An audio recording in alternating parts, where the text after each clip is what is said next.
The boardroom went silent when Vanessa Hale fired Noah Carter in front of everyone. No warnings, no second chances. Just one brutal sentence that ended a man's career because he showed up late.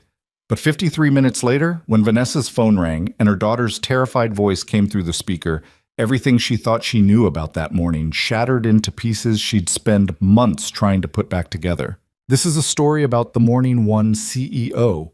Learn that some rules matter less than the people who break them. Stay until the end, hit that like button, and drop a comment with your city so I can see how far this story travels. The rain started at 6:47 a.m., which meant Vanessa Hale's morning was already compromised. She hated rain, not because of the weather itself, but because rain made people sloppy. Rain gave them excuses. Rain turned a 30-minute commute into 45 and 45 minutes into an hour, and suddenly her 7:30 operations meeting would start at 7:38 with half the chairs still empty and everyone mumbling apologies about traffic. Vanessa didn't accept apologies about traffic. She stood in front of her bedroom mirror, pulling her dark hair into the same tight bun she'd worn every workday for 6 years. 30 years old, CEO of Hale Meridian Capital for 14 months. The youngest person to ever run the firm her grandfather built in 1967. Some people called her driven. Most just called her terrifying. "Mom, my socks don't match." Vanessa glanced toward the doorway where her daughter stood, 8 years old and holding up two completely identical navy blue socks like they were evidence in a trial. "Chloe, they're the same color. But this one has a different texture, see?" Chloe rubbed the socks together like she was trying to start a fire. "Nobody's going to see your socks." "I'll see them." Vanessa closed her eyes and counted to 3. Her therapist said counting helped.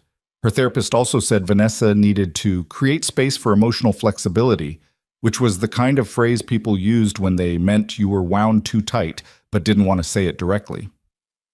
"Chloe, we leave in 4 minutes. Find socks that make you happy and meet me at the door." "But 3 minutes now." Chloe disappeared. Vanessa heard drawers slamming in the other room. She checked her reflection one more time. Charcoal suit, white blouse, silver watch her father gave her before he died. Everything sharp, everything precise, everything communicating the same message she'd been sending since she took over the company. "Don't waste my time, and I won't waste yours." Her phone buzzed. Marcus Chen, head of operations. Running 10 minutes late. Accident on Lakeshore Drive. Vanessa's jaw tightened. Marcus had been with the company for 9 years. He knew better than to send a text like that without a solution attached. She typed back. "Meeting starts at 7:30, not 7:40. 3 dots appeared, then disappeared, then appeared again. Marcus. "Understood. Good." She grabbed her bag and found Chloe by the front door wearing mismatched socks, one navy, one black, and looking proud of herself. "Compromise," Chloe announced. "That's not what compromise means. It means both sides get something they want. You wanted me ready fast. I wanted different socks. See? Compromise." Vanessa opened her mouth to explain why that logic was broken, then stopped. Her therapist's voice echoed in her head. "Pick your battles." "Fine. Let's go." They made it to Chloe's school by 7:18. Vanessa watched her daughter climb out of the car, backpack nearly as big as she was. "Love you, Mom." "Love you too. Stay with Mrs. Patterson until the bell rings." "I know. And if anyone you don't know tries to talk to you, say," I scream and run to a teacher. "Mom, you tell me this every day." "Because it's important every day." Chloe rolled her eyes, but she was smiling. She slammed the car door and ran toward the entrance, her mismatched socks flashing beneath her uniform skirt. Vanessa waited until she saw Chloe reach Mrs. Patterson, the morning supervisor. Only then did she pull away from the curb. 7:21 a.m. She'd make it to the office by 7:35 if the lights cooperated. Not ideal, but acceptable. Her phone rang. Unknown number. She answered through the car speaker. "Vanessa Hale?" "Hi.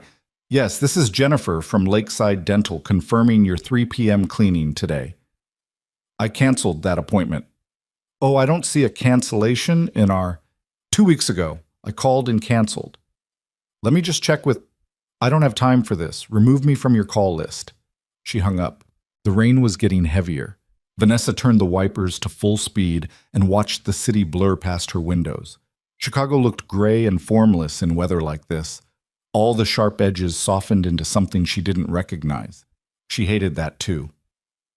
By the time she pulled into the underground garage at Hale Meridian Capital headquarters, it was 7:38. Not ideal, not acceptable, but salvageable. She took the private elevator to the 14th floor and stepped into the glass-walled corridor that overlooked the trading floor below. Everything here was designed to communicate power and transparency. Her grandfather's idea. If people can see you working, they work harder themselves. Vanessa had always thought that was naive. People didn't work harder because they were being watched. They worked harder because they were afraid of being replaced. She walked into the executive conference room at exactly 7:42. 11 people sat around the long table. Marcus wasn't one of them. "Good morning," Vanessa said, setting her bag down at the head of the table. "Let's start." "Should we wait for Marcus?" someone asked. Vanessa didn't look up to see who. No. She opened her tablet and pulled up the operations report. Quarterly earnings exceeded projections by 8%, which sounds good until you realize we projected low. "I want to know why our models are consistently underestimating performance. Either our analysts are being too conservative, or they're not seeing something they should be seeing. Either way, it's a problem." The room was quiet. People were nodding, writing things down. Vanessa continued, "Facilities maintenance costs are up 17% year over year. That's unacceptable. I need a breakdown of every expense over $500 and a plan to cut costs by at least 10% before next quarter." "Vanessa, some of that increase is because of the HVAC system replacement," someone said. David Park, head of building operations. "Was the HVAC system failing?" "No, but then why did we replace it?" David shifted in his seat. "Preventive maintenance. The system was 12 years old, and preventive maintenance is a luxury. We fix things when they break, not before." "With respect, that's not how—" "David!" Vanessa's voice didn't get louder. It didn't need to. "You're in charge of keeping costs down. If costs go up, that's your failure. Do you understand?" David's face went red, but he nodded. "Good. Next item." The door opened. Marcus Chen walked in, his suit jacket dark with rain, his hair plastered to his forehead. "Sorry," he said, slightly breathless. "There was an accident on—" "I got your text," Vanessa said without looking at him. "Sit down." Marcus sat. Vanessa kept talking. "Marketing metrics show engagement is flat despite a 12% increase in ad spending. That tells me we're spending money without strategy. I want a full audit of every campaign we're running and a recommendation for which ones to kill." She looked up. That's when she noticed the empty chair. Fourth seat from the left. Maintenance division. Noah Carter's seat. Vanessa frowned. "Where's Carter?" David glanced at the empty chair. "I don't know. He's usually here by now." "Usually isn't good enough. Does anyone know where he is?" Silence. Vanessa felt something cold settle in her chest. Noah Carter had been with the company for 2 years. Quiet guy. Single father. Worked building services, everything from fixing broken lights to coordinating with contractors. He wasn't important enough to be in these meetings, honestly, but her grandfather had insisted that facilities staff attend operations reviews. "They see things executives miss," he used to say. Vanessa had kept the tradition, mostly because changing it felt like admitting her grandfather was wrong. But Noah had never missed a meeting, not once. She checked her phone. No messages. No calls. "Try his cell," she told David. David pulled out his phone and dialed. They all waited. After 6 rings, it went to voicemail. "Not answering," David said. Vanessa's jaw tightened. "Anyone have an alternate contact for him?" "There's an emergency contact in his file," someone offered. "His daughter, I think. But she's 7, David said. "That's not going to help." 6, Marcus corrected quietly. "His daughter's 6. Emma." Everyone looked at him. "What?" "We talked once. He mentioned her." Vanessa set her tablet down. "So we have no way to reach him, no explanation for where he is, and he's just not here." "Maybe he's sick," someone suggested. "Then he should have called." "Maybe there was an emergency." "Then he definitely should have called." Vanessa stood up. She walked to the window and looked down at the trading floor below. People moving, working, following the rules she'd put in place because rules were the only thing that kept chaos from swallowing everything whole. Her phone buzzed. She glanced at it. Another message from her assistant. Reminder, board meeting at 9. Right. The board. She had exactly 73 minutes to prepare, and she was wasting time wondering about an employee who couldn't be bothered to show up. We'll continue without him, Vanessa said, turning back to the table.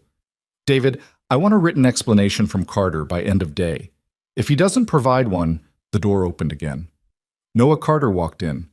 He looked like he'd been hit by a truck. Mud streaked across his uniform pants. His jacket was torn at the shoulder. One side of his face was already starting to bruise, a dark purple blue spreading from his cheekbone to his jaw. He was breathing hard, like he'd been running. Everyone stared. Vanessa stared too, but only for a second. Then her brain clicked back into gear. You're 53 minutes late, she said. Noah stopped just inside the doorway. His eyes met hers. I know, he said. His voice was rough. I'm sorry. That's it? You're sorry? Yes.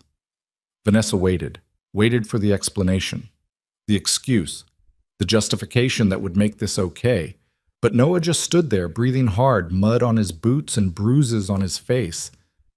Where were you? Vanessa asked. I got held up. Held up? Yes.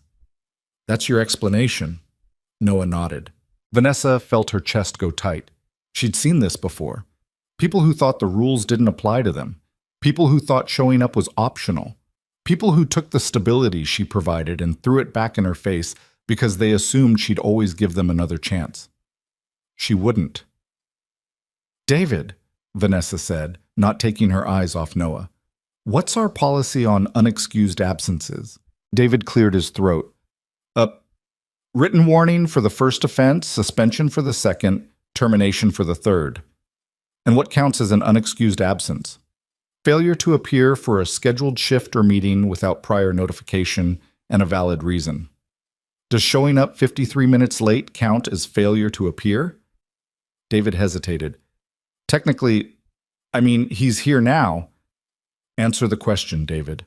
Yes, David said quietly. It counts. Vanessa walked around the table. Slowly. She stopped about 6 feet from Noah. Up close, he looked worse. There was a cut above his eyebrow. His knuckles were scraped raw. He smelled like rain and copper. Mr. Carter, Vanessa said, you've been with this company for 2 years. In that time, you've had a clean record. No complaints, no issues. Until today. Noah nodded. Yes, ma'am. Do you have a valid reason for being late? Silence. Vanessa could feel everyone watching. The room felt too small, too hot. I'm going to ask you one more time, she said. Do you have a valid reason for being late to this meeting? Noah looked at her, really looked at her. And for just a second, Vanessa saw something in his eyes that she couldn't name. Something tired. Something broken. Then it was gone. No, ma'am, Noah said, I don't. Vanessa felt the words land in her chest like stones. She could give him another chance. She knew that. Everyone in this room knew that. One warning, one slip. Nobody was perfect. But that was the problem, wasn't it? If she let Noah slide, then everyone else would expect the same treatment. And if everyone got special treatment, then the rules meant nothing. And if the rules meant nothing, then everything her grandfather built, everything she was trying to protect, would fall apart. She couldn't let that happen. Then you're fired, Vanessa said. The room went silent. Noah didn't move, didn't argue, didn't even look surprised. Effective immediately, Vanessa continued. David will coordinate your exit paperwork.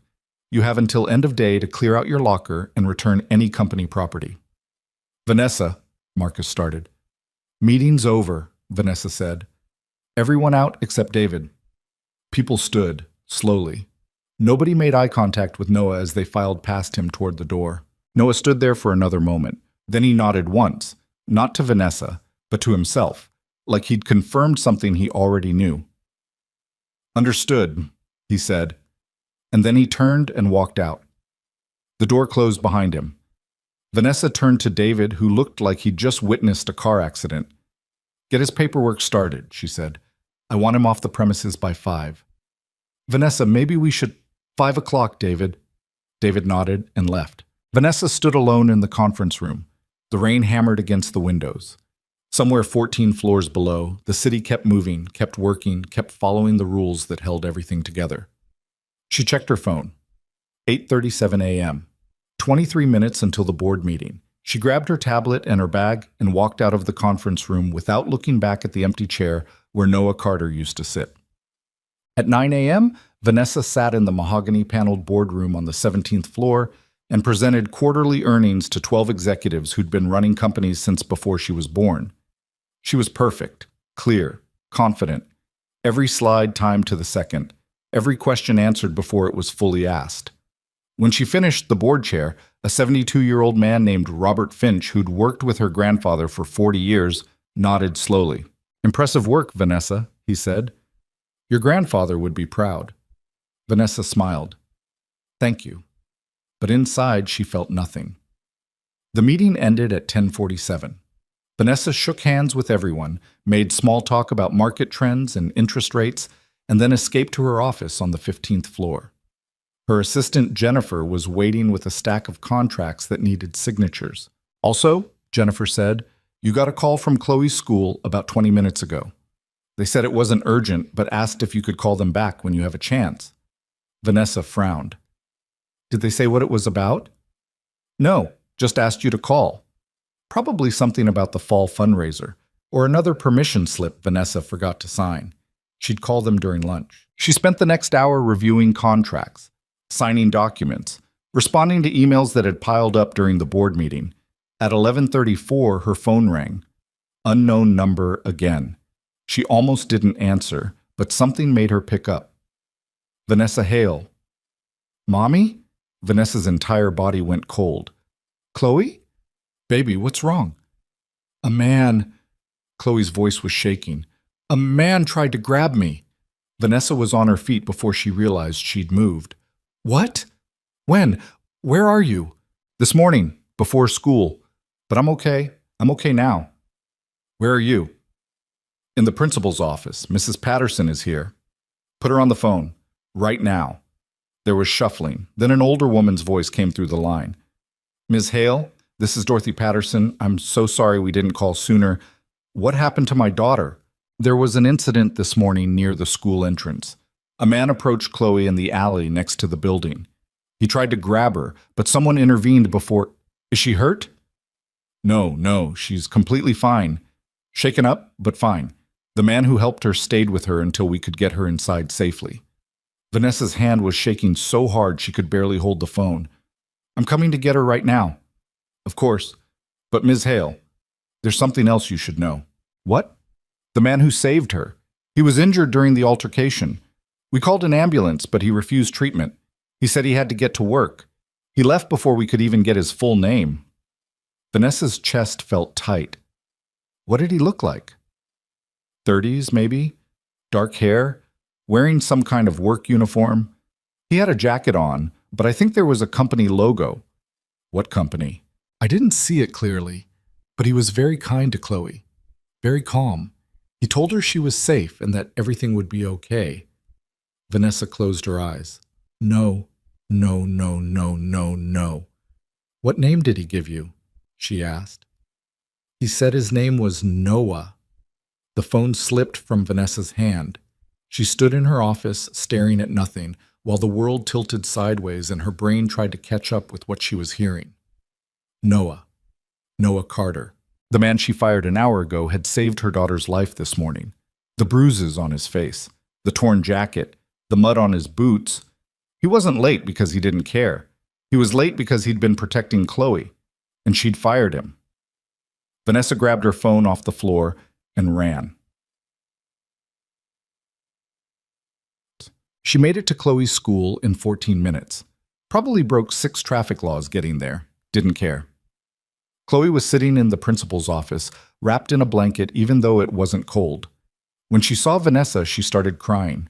Vanessa pulled her into the tightest hug she'd ever given. "I'm okay," Chloe kept saying. "I'm okay, Mom." But Vanessa couldn't let go. Mrs. Patterson gave her the full story. Chloe had arrived at school early, Vanessa's fault for dropping her off before the building was officially open.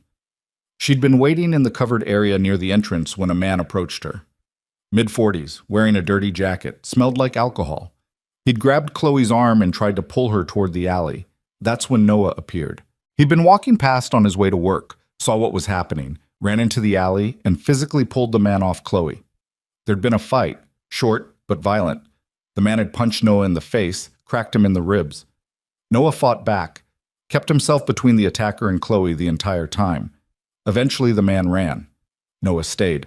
He'd knelt down next to Chloe, told her she was safe, asked her if she was hurt. When she said she was okay, he'd walked her to the entrance and waited with her until Mrs. Patterson arrived.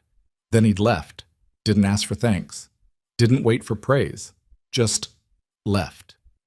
Did he say where he was going? Vanessa asked. He said he was late for work, Mrs. Patterson said. He seemed very worried about it. Vanessa felt sick. He'd saved her daughter's life and then rushed to the office, bruised and bleeding, because he was worried about being late, and she'd fired him. Ms. Hale, are you all right? Vanessa realized she was crying. I need to make a phone call, she said. She called David from the car. I need Noah Carter's home address, she said. I can't really give out employee information. He's not an employee anymore. I fired him, remember? Silence. Vanessa, what's going on? Just send me his address, please. 5 minutes later, her phone buzzed with a text. 742 West Elm Street, apartment 3B. Vanessa dropped Chloe at home with the nanny and drove across the city. Noah's apartment building was old. Brick. 4 stories. The kind of place that had probably been nice in the 1960s and hadn't been updated since. Vanessa climbed the stairs to the 3rd floor and knocked on 3B. No answer. She knocked again. Still nothing. She tried calling his cell. Straight to voicemail. Then she remembered. The paramedics. Mrs. Patterson said they'd offered treatment. Vanessa pulled out her phone and started calling urgent care clinics. The 3rd one she tried said yes. Noah Carter had been treated there about an hour ago. Vanessa drove 15 minutes to a small clinic on the south side. She found him in a room at the back, sitting on an exam table. No shirt. Bandages wrapped around his ribs. A nurse was cleaning the cut above his eyebrow. He looked up when Vanessa walked in. For a long moment, neither of them said anything. Then Vanessa said, "You saved my daughter." Noah didn't answer. The nurse glanced between them. "I'll give you 2 a minute," she said, and slipped out. Vanessa stepped closer. "The man who attacked her this morning, that was you. You stopped him." "Yes." "And then you came to work." "Yes." "Why didn't you tell me?" Noah looked at her like the answer should be obvious. "You didn't ask." Vanessa felt the words hit her like a slap. "You're right," she said quietly. "I didn't." She sat down in the chair next to the exam table. Her hands were shaking again. "I fired you," she said. "I know. I fired you because I thought you didn't care.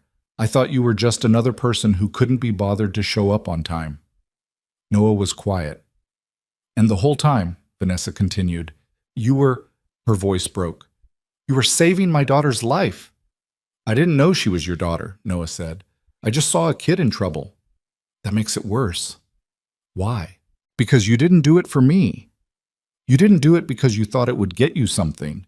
You did it because it was the right thing to do. And I couldn't even see that." Vanessa put her face in her hands. She'd spent her entire career believing that rules mattered more than people, that discipline was the same thing as strength, that excuses destroyed excellence. But Noah hadn't given her an excuse. He'd given her silence. And she'd been too busy protecting her rules to see what that silence was hiding. "I'm sorry," she said. "I'm so sorry." Noah didn't respond right away. When he did, his voice was quiet but steady. "You didn't know," he said, "but maybe you should have asked before deciding." Vanessa looked up at him. He wasn't angry, he wasn't bitter, he just looked tired. "I want to give you your job back," Vanessa said. "No." She blinked. "What?" "I don't want my job back." "But you fired me because I didn't fit into your system," Noah said. "And maybe you're right. Maybe I don't." I've got a daughter who needs me. I've got a life outside that office. And if showing up 53 minutes late because I stopped to help a kid in trouble is enough to get me fired, then maybe I don't belong there anyway." Vanessa stared at him. He was right.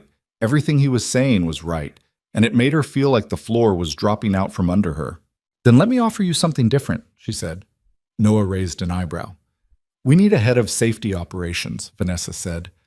"Someone to oversee building security, emergency protocols, staff training. It's a leadership position, better pay, flexible hours. You'd be home with your daughter every evening." "Why would you offer me that?"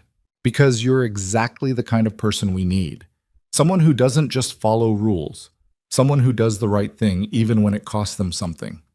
Noah looked at her for a long time. "I'll think about it," he said. "Fair enough." Vanessa stood. She walked to the door, then stopped. "My daughter's name is Chloe," she said. "She's 8, and she wanted me to tell you thank you." Noah smiled, just a little. "Tell her she's welcome." Vanessa left the clinic and sat in her car for 20 minutes, staring at nothing, while the rain started up again and the city blurred behind her windshield. She'd spent 6 years building walls. Walls around her heart, walls around her company, walls between herself and everyone who might distract her from the mission of keeping everything her grandfather built from falling apart. But today, those walls had almost cost her everything.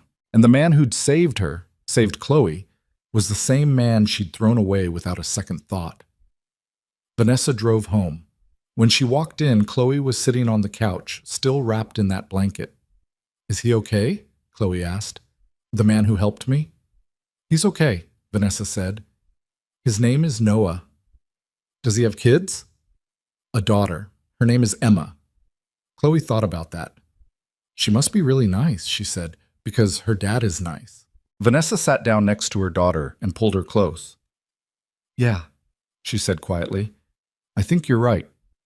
Outside, the rain kept falling, but inside, for the first time in longer than Vanessa could remember, something felt different. Something felt like it might be starting to crack open. And maybe, just maybe, that wasn't a bad thing. Noah called her back 3 days later. Vanessa was in the middle of a budget review when her phone buzzed. She glanced at the screen, saw the unfamiliar number, and almost sent it to voicemail. Then something made her answer. "Vanessa Hale." "It's Noah Carter." She sat up straighter. Around the conference table, 4 executives paused mid-sentence and looked at her. "Give me a minute," Vanessa said to the room. She stood and walked out into the hallway, pressing the phone tight against her ear. "Noah, hi. I've been thinking about your offer. And? I'll take it. On one condition." Vanessa's pulse quickened. "What's that?" "I need to be home by 6 every night. No exceptions. Emma gets out of aftercare at 6:15, and I'm not leaving her waiting. Done. And I'm not wearing a suit." Vanessa almost smiled. "Noted. When do you want me to start?" "Monday?" There was a pause. Then, "Okay, Monday." "Noah?" "Yeah." Vanessa wasn't sure what she wanted to say. "Thank you" felt inadequate. "I'm sorry" felt like it was 3 days too late. So she just said, "I'll have Jennifer send you the details." "Sounds good." He hung up. Vanessa stood in the hallway for a moment, staring at her phone. Behind her, the conference room door opened and Marcus stuck his head out. "Everything okay?" "Yeah," Vanessa said. "Everything's fine." She walked back into the meeting and tried to focus on variance reports and operational projections, but her mind kept drifting to Monday, to Noah, to the fact that she'd just hired someone she'd fired less than a week ago, and she had no idea if this was going to work or if she'd just made everything worse. That night, over dinner, Chloe asked about him again. "Is Noah coming back to work for you?" Vanessa looked up from her plate. They were sitting at the kitchen table, just the two of them, like every weeknight, take-out Thai food. Chloe's homework spread across one end of the table. "He is," Vanessa said. "He starts Monday." "Can I meet him?" "Why?" "Because I want to say thank you." Vanessa set down her fork. "Baby, I told him you said thank you. He knows."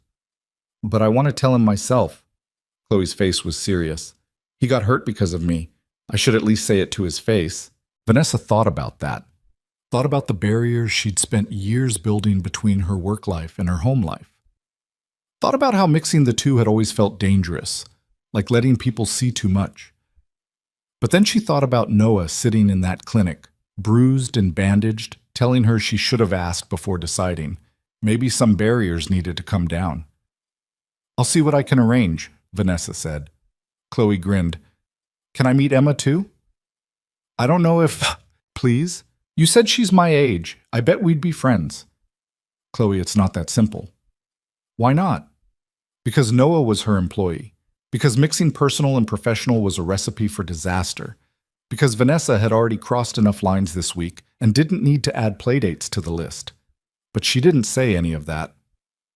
"I'll think about it," she said instead. Chloe seemed satisfied with that answer. She went back to her math homework, and Vanessa went back to her pad thai, and neither of them said anything else about it. But later that night, after Chloe was asleep, Vanessa sat in her home office and pulled up Noah's personnel file. She'd read it before, of course, back when he was just another name on an org chart. But she'd been looking for different things then: red flags, performance issues, reasons to cut costs. Now she was looking for who he actually was. The file was thin: 2 years of employment, clean attendance record, up until last week. No complaints, no disciplinary actions. His emergency contact was listed as Emma Carter, which made Vanessa's chest hurt because what 6-year-old kid should be someone's emergency contact? There was a note in the system from David Park, written about 8 months ago. Noah stayed late 3 nights in a row to help with the boiler replacement. Didn't ask for overtime, just wanted to make sure it was done right. Another note from facilities. Fixed the 3rd floor elevator on a Saturday. Building was closed. He came in on his own time because he knew people needed it Monday morning. Vanessa sat back in her chair. She'd fired a man who fixed elevators on weekends because he didn't want people to be inconvenienced. She closed the file and rubbed her eyes.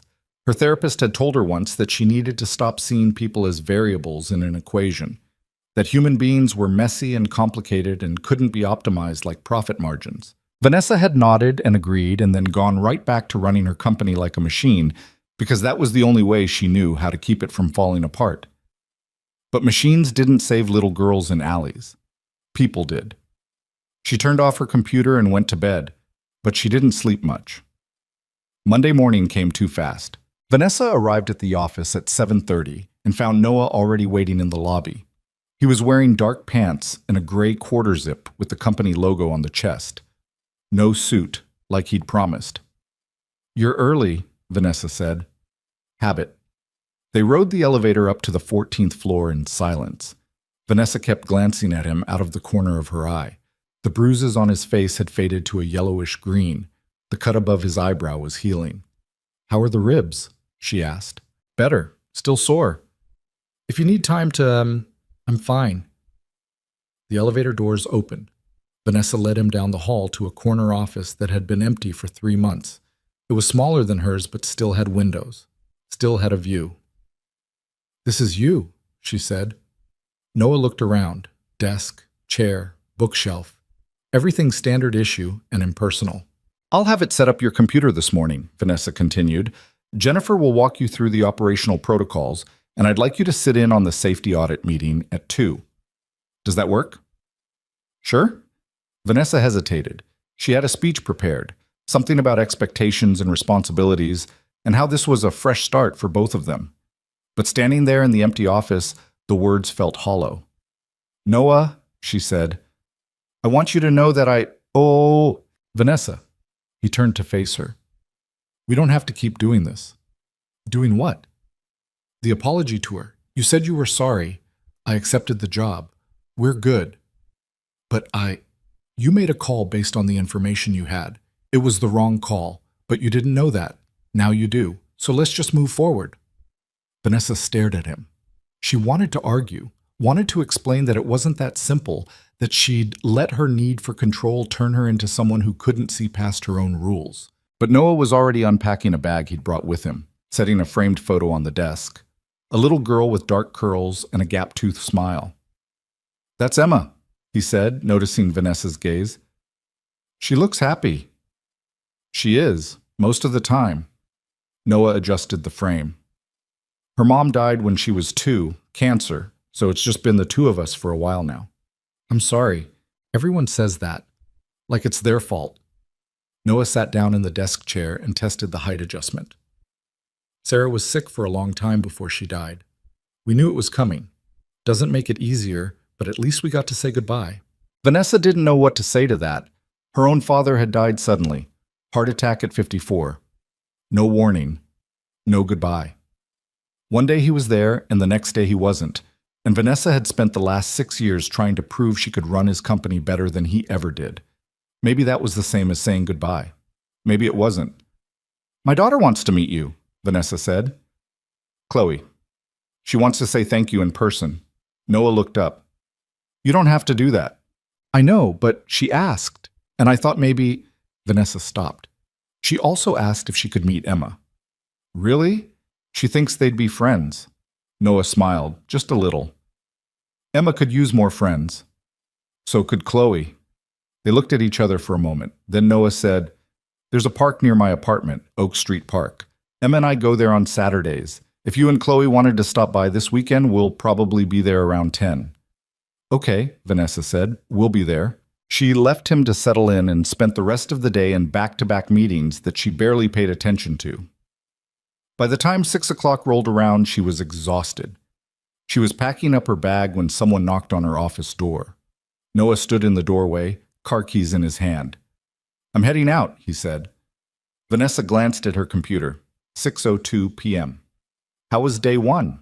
"Long, but good." He paused.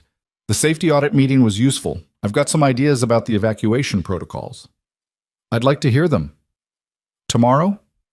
"Tomorrow." Noah nodded and turned to leave. Then he stopped. "Vanessa?" "Yeah?" "Thank you for the second chance." Before she could respond, he was gone. Vanessa sat there for a long time after he left, staring at the empty doorway and wondering when exactly her life had become so complicated. Saturday morning arrived cold and clear. October in Chicago, the kind of weather where you needed a jacket in the morning but not by noon.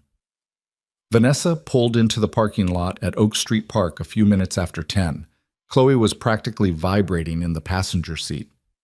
"Do you see them?" Chloe asked, unbuckling her seatbelt before the car had fully stopped. "Hold on, let me park first." "But what if they leave?" "They're not going to leave." Vanessa found a spot and killed the engine. Through the windshield, she could see the playground, a dozen kids running around, parents scattered on benches with coffee cups, and there, near the swings, was Noah. He was pushing a little girl, Emma, had to be, who was laughing so hard Vanessa could almost hear it from the car. "That's her," Chloe said. "That's Emma, right?" "I think so. She looks nice." "You can't tell if someone's nice just by looking at them, Chloe." "Yes, you can. She has a nice face." Vanessa didn't argue. They got out of the car and walked across the grass toward the playground. Noah saw them coming. He said something to Emma, and she jumped off the swing mid-arc, landed hard, stumbled, then ran straight toward Chloe. "Hi," Emma said, slightly breathless. "Are you Chloe?" Chloe nodded. "My dad said you were coming. Do you want to see the slide? It's really tall. I can go down backwards." "Cool," Chloe said. And just like that, they were gone, running toward the slide like they'd known each other forever. Vanessa stood there, slightly stunned. Noah walked over, hands in his jacket pockets. "That was fast. I thought there'd be more, I don't know, introductions." "Kids don't need introductions. They just decide if they like each other and move on."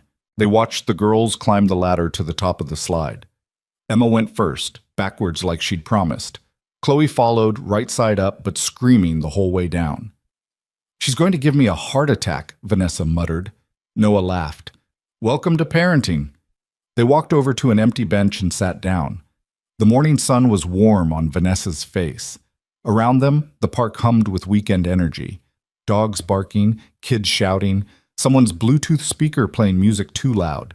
"How's the job going?" Vanessa asked. "Really? It's good. Different from what I'm used to, but good." "Different how?" Noah thought about it. "I spent the last 2 years fixing things. Boilers, elevators, broken lights. It was simple. Something's wrong. You figure out how to make it right. But this job is more about preventing things from going wrong in the first place." "Is that harder?" "Yeah, because you can't always see what's coming." Vanessa knew exactly what he meant. She'd spent her entire career trying to predict and prevent failure. Build systems so airtight that nothing could go wrong. But life didn't work that way. Things went wrong anyway. Like men grabbing little girls in alleys, like CEOs firing the wrong person for the wrong reasons. I saw your evacuation protocol proposal, Vanessa said.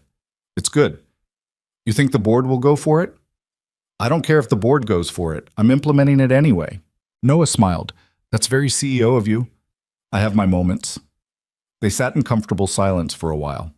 On the playground, Emma and Chloe had formed an alliance with two other kids and were staging some kind of elaborate game that involved a lot of running and even more screaming. She seems happy, Vanessa said, nodding toward Emma. She is. Took a while after Sarah died, but yeah, she's doing okay now. What was Sarah like? Noah looked surprised by the question. You really want to know? I wouldn't have asked if I didn't. He leaned back against the bench. She was a teacher. 3rd grade. She loved her job more than anything except Emma. She used to bring home art projects her students made and put them on our fridge. We had about 200 drawings of turkeys up there by the time she died. Vanessa smiled. She was funny, Noah continued. Like, genuinely funny. She could make anyone laugh. And she was kind. Not the weak kind of kind, the strong kind. The kind where you help people because it's the right thing to do, not because you expect anything back. Sounds like someone I know, Vanessa said quietly. Noah glanced at her. Yeah, well, I learned from the best. They fell quiet again. Vanessa watched Chloe chase Emma around the jungle gym, both of them shrieking with laughter, and felt something unfamiliar settle in her chest. Contentment, maybe. Or just the absence of the constant anxiety that usually lived there. Can I ask you something? Noah said. Sure. Why did you really offer me this job? Vanessa had been expecting this question. She'd prepared an answer. Something about his experience and his skill set and how the company needed someone with his background. But sitting there in the October sunlight with their daughters playing 20 feet away, the prepared answer felt like a lie. Because I needed to make it right, she said. Not just the firing, the whole thing. The way I've been running that company like people are just pieces on a board.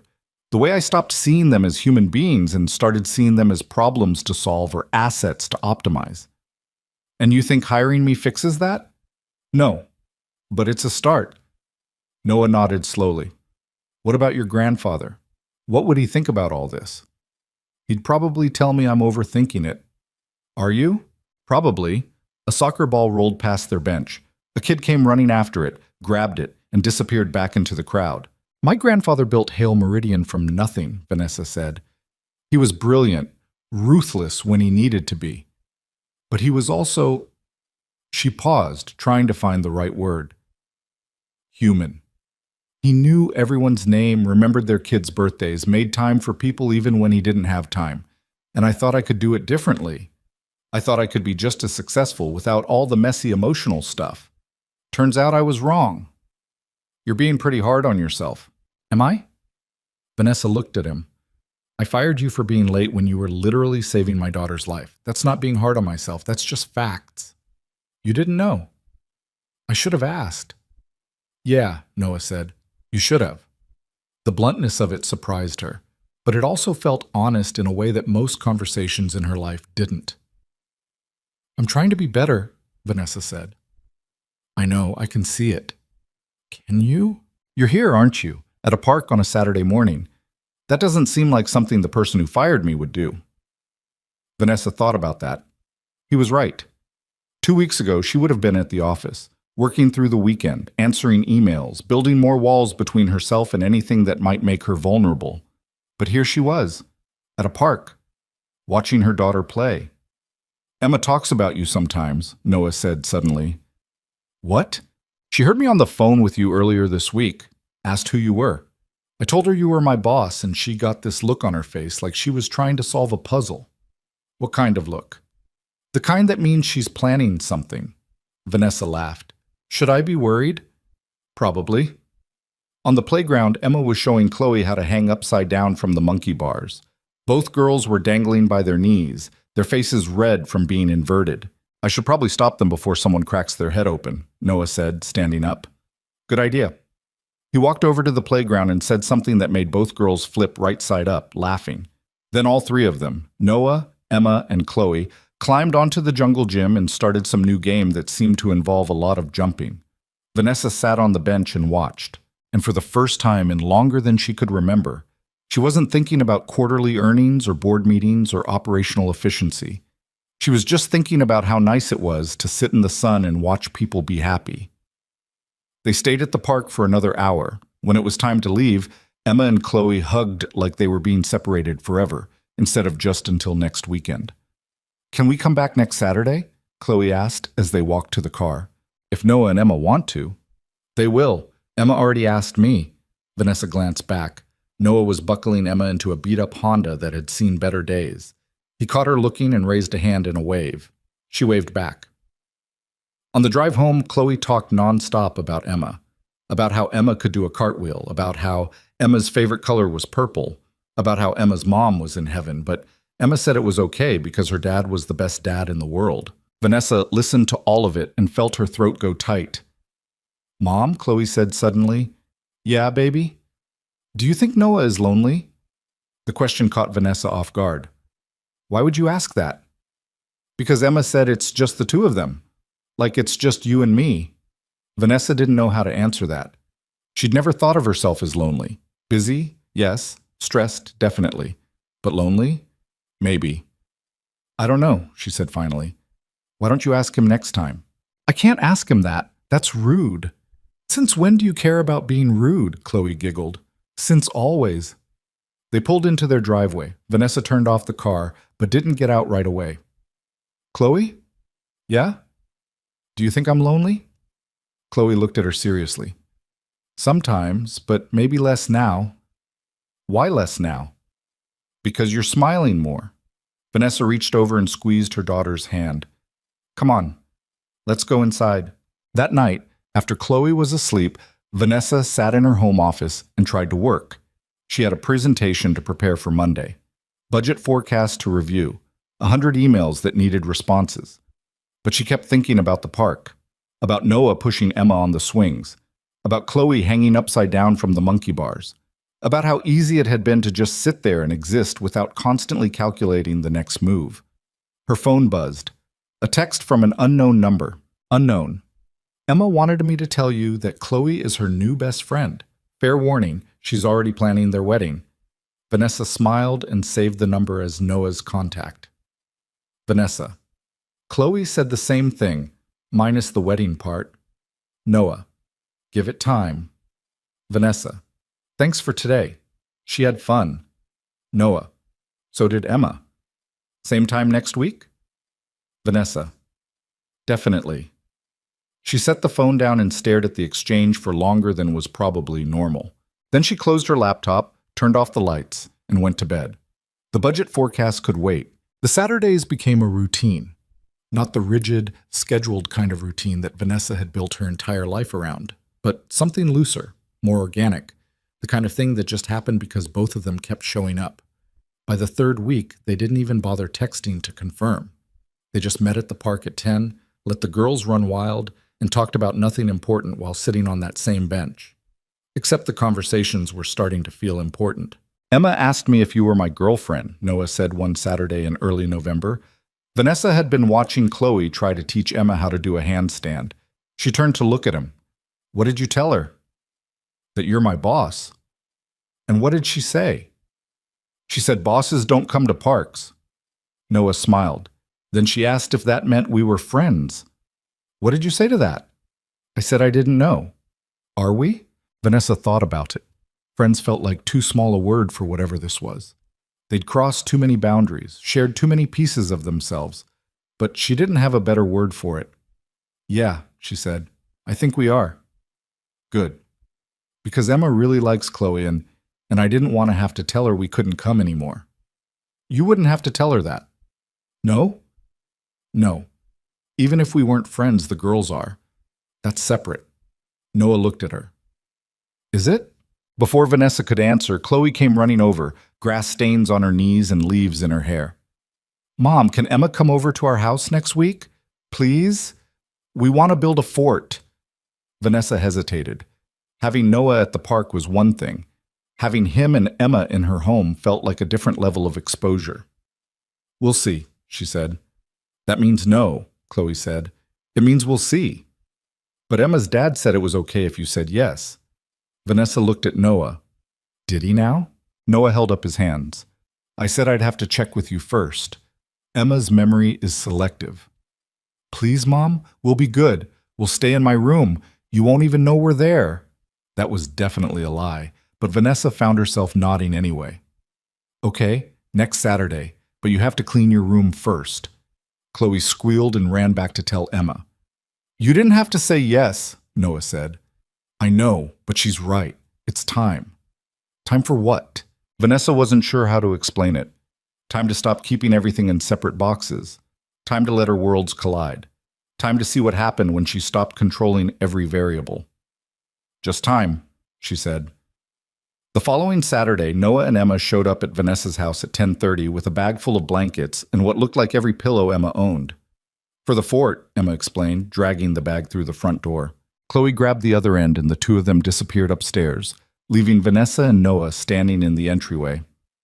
Your house is nice, Noah said, looking around. It's too big for two people. How long have you lived here? 4 years?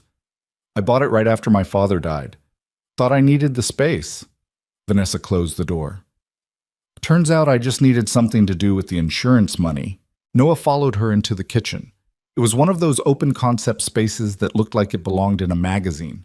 Marble countertops, stainless steel appliances, everything clean and untouched because Vanessa barely cooked. Coffee? She offered. Sure. She made 2 cups while Noah sat at the kitchen island. Upstairs, the girls were already arguing about fort architecture.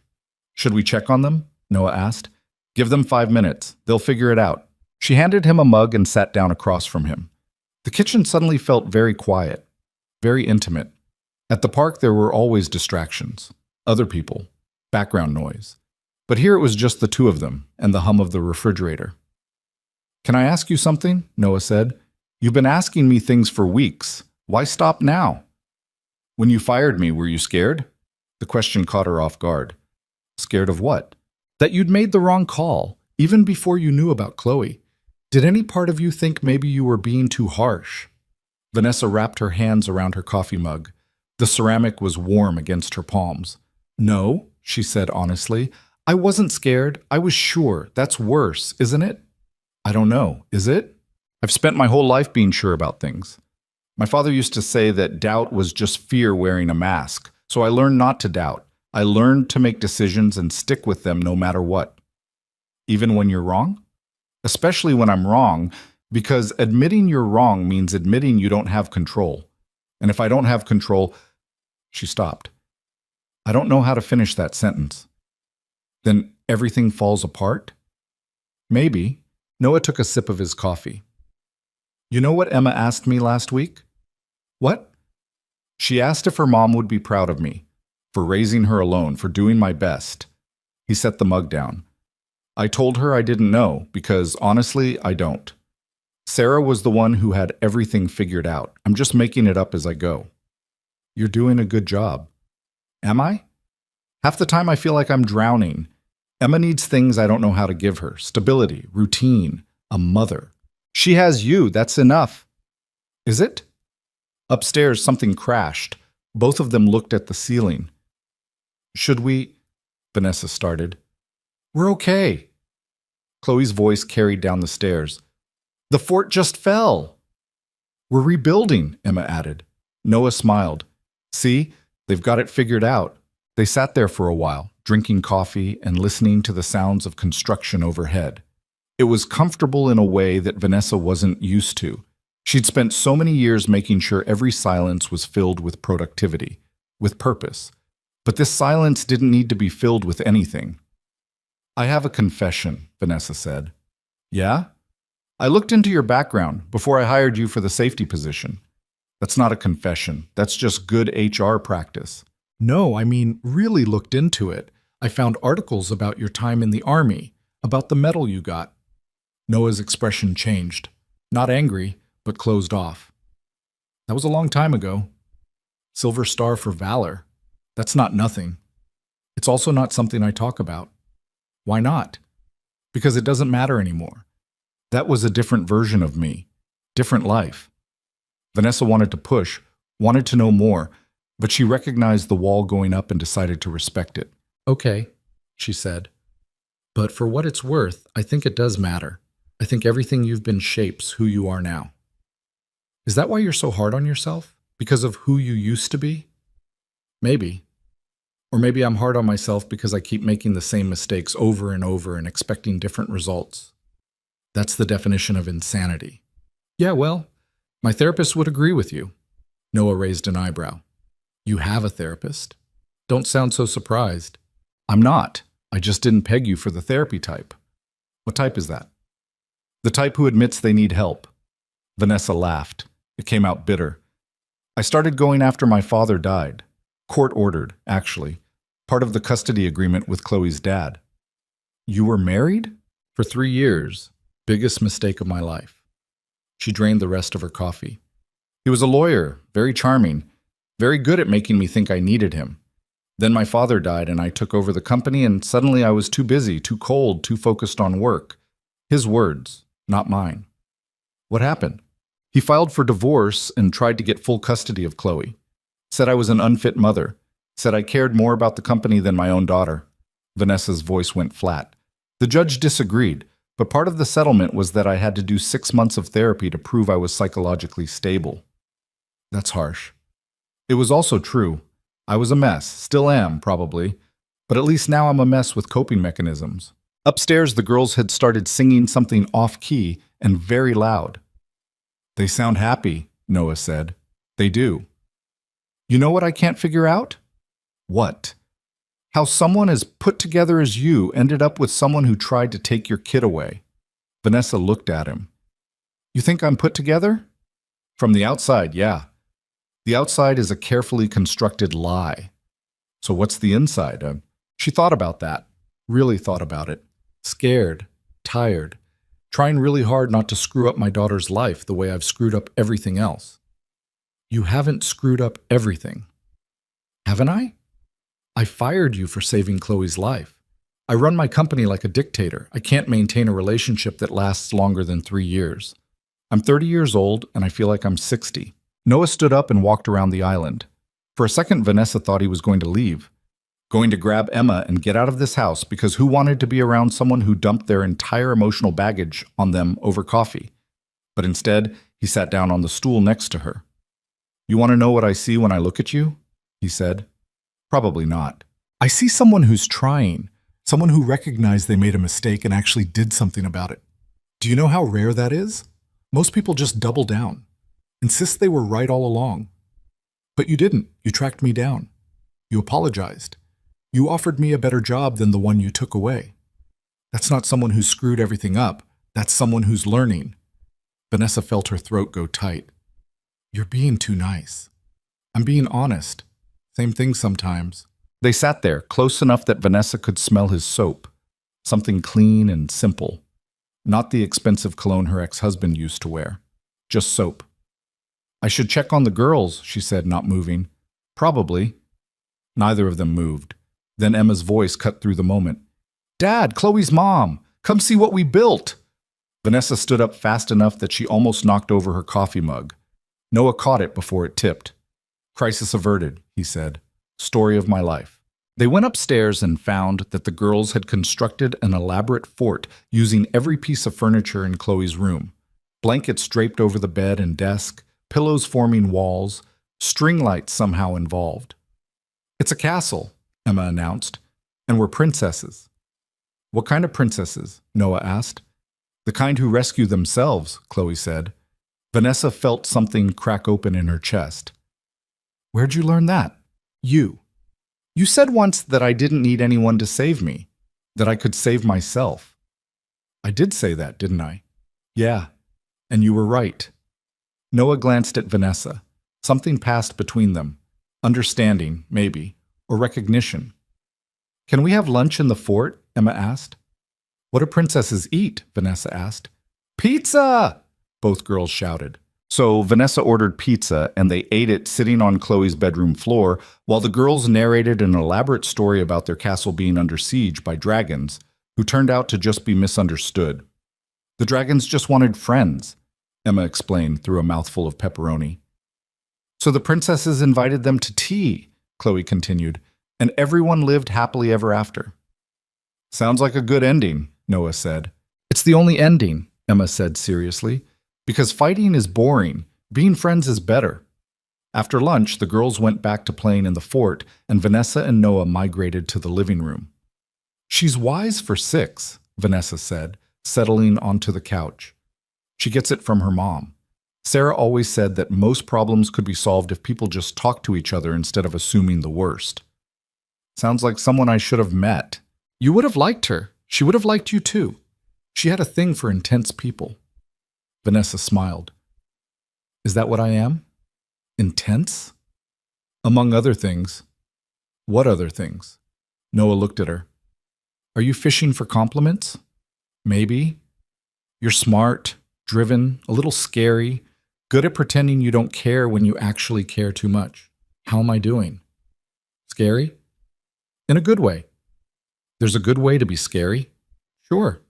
It means people take you seriously. Vanessa thought about that.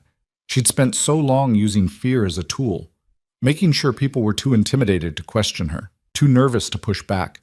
But sitting here with Noah, she didn't feel scary. She just felt tired. Can I tell you something I've never told anyone? She said. Sure. Sometimes I think about selling the company, just walking away from all of it. Noah didn't look shocked. Why don't you? Because it's my family's legacy. Because my grandfather spent 40 years building it. Because my father died believing I was the only one who could keep it going. That's a lot of because. None of them are about what you want. What I want doesn't matter. Why not? Vanessa didn't have an answer for that. Or maybe she did and just didn't want to say it out loud. That she'd spent so long being what other people needed her to be that she'd forgotten how to want anything for herself. I don't know what I want, she said finally. Isn't that pathetic? I'm 30 years old and I have no idea what I actually want out of life. Join the club. I'm 32 and I'm still figuring it out. But you have Emma. You have a purpose. Emma's not my purpose. She's my daughter. That's different. How? Because a purpose is something you choose. Emma's someone I love. I didn't choose to be a single father. It just happened. And yeah, I'm doing my best, but that doesn't mean I have it all figured out. From upstairs came the sound of more giggling. The fort was apparently still under construction. Do you ever regret it? Vanessa asked. Leaving the army, giving up the dangerous stuff to be stable for Emma. Noah was quiet for a long time. Sometimes. Not because I missed the danger, but because it was simpler. Someone told you what to do, and you did it. There was a clear line between right and wrong. But parenting? Nothing's clear. Everything's gray. You just make the best call you can with the information you have and hope you don't screw them up too badly. Sounds familiar. Yeah, I guess running a company isn't that different from raising a kid. Except I can fire employees. Can't fire your kid. True. Although some days I'm tempted. Vanessa laughed. It felt good to laugh. She'd been doing more of it lately. Ever since that first Saturday at the park. Ever since Noah. Thank you, she said. For what? For this. For being here. For not treating me like I'm some untouchable CEO who has everything figured out. You're welcome. And for what it's worth, I don't think anyone has everything figured out. We're all just pretending until something comes along and reminds us we're human. Like getting fired for being late? Exactly like that. They sat there until the sun started to set and the girls finally emerged from the fort, exhausted and covered in dust. Can we do this again next week? Emma asked as Noah helped her into her jacket. If it's okay with Chloe's mom, Noah said. Both girls looked at Vanessa with identical, hopeful expressions.